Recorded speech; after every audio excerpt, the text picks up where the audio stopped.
Hello everybody, welcome back to C&S Corvettes in beautiful sunny Sarasota, Florida. It's your Corvette buddy Lyle here to talk to you about more interesting, exciting, and hopefully helpful Corvette stuff.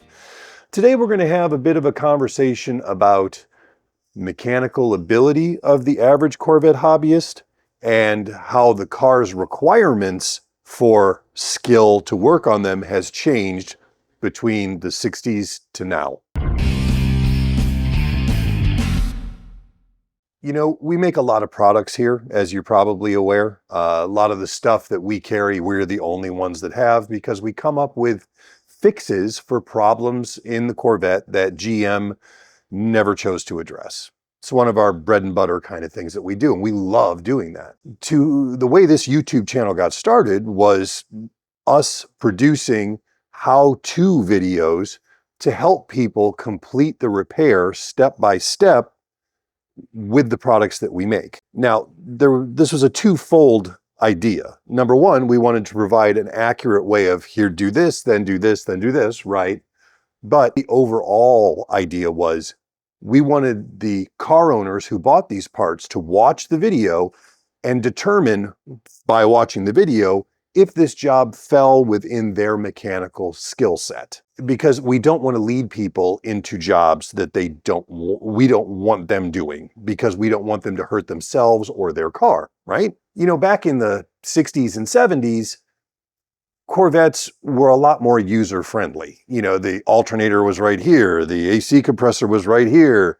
Everything you could reach in and with simple hand tools change things without having to remove half of the car to get to them. Also, people back in the 60s and 70s, a much larger portion of the population had mechanical experience and were much more familiar with using tools on a daily basis than the population of 2025 in America is. I know people who don't own a screwdriver. I don't know how that happens. I mean, how do you not even own a screwdriver like by accident? They just pick up their cell phone and call somebody when they need something done, which is fine. The problem we run into is in the C5 and newer cars specifically, what used to be simple fixes like changing out an AC compressor or doing an oil pan gasket is now a much more involved affair. You have to remove major components from under the car to access this stuff. And most people don't have the skill or the equipment to do that. I mean, realistically, guys, open the hood of a C6, C7, C8. Look at how crowded that engine bay is. It's very difficult to access things, even simple things, whereas you would have had much easier access on an older car. I think the other thing that we need to talk about is the incredible increase in electronic complexity in modern cars. You've got, ADAS systems, you've got LiDAR, GPS, radar, cameras, all these different systems that require calibration. You replace your windshield, you got to recalibrate your camera system so that your anti-collision system is working correctly. That was like the Jetsons stuff back in the 60s, right? You got to be very careful when you're dealing with anything with these cars, especially if you're playing around with electronics. Everything on a C5 or newer Corvette works off of milliamps and millivolts. And just a tiny burst of electricity by touching two things together that you shouldn't touch together, not even enough to make a spark, can cause thousands of dollars of damage to electrical components in these cars. What I'm trying to say is I want you guys to be very, very honest with yourselves. I want you to have your hands in your cars. I want you to be playing around with them, upgrading them, fixing stuff, but know your limits. I end up getting calls, usually near the end of the day. Hey Lyle, I'm in the middle of this project and I can't figure out how to unplug this certain thing. If you can't figure out how to unplug something, you're not familiar enough with GM connectors, you're not familiar enough with GM products, you shouldn't be doing the job because you're going to end up hurting the car yourself. I really don't want that. So we're trying to find that happy medium of we're helping you guys to get through this job, but we also don't have the ability to teach you how to be a mechanic over the phone, over the internet, or through video. For this reason, there are videos we will never make. I get a lot of requests on the comments and stuff to make a video about a step-by-step to do the front engine kit, the harmonic balancer and all that stuff. the torque tube rebuild in and out and all that stuff. I will never make that video. And it's not because I don't want to help you guys. It's because I don't want somebody to get hurt attempting a job that they should not be attempting, just trying to save money. I'm not going to lead anybody into that dangerous place. And it's not because I don't want to help. It's not because I don't love all you guys. It's that I'm trying to be smart on your behalf. The younger generation, kids in their 20s, like I've got working in my shop, they're really getting into the Corvette hobby, but it's not at the same rate that it used to be. You find one young man who comes to us and says, man, this is all I wanted to do. I want to work on Corvettes.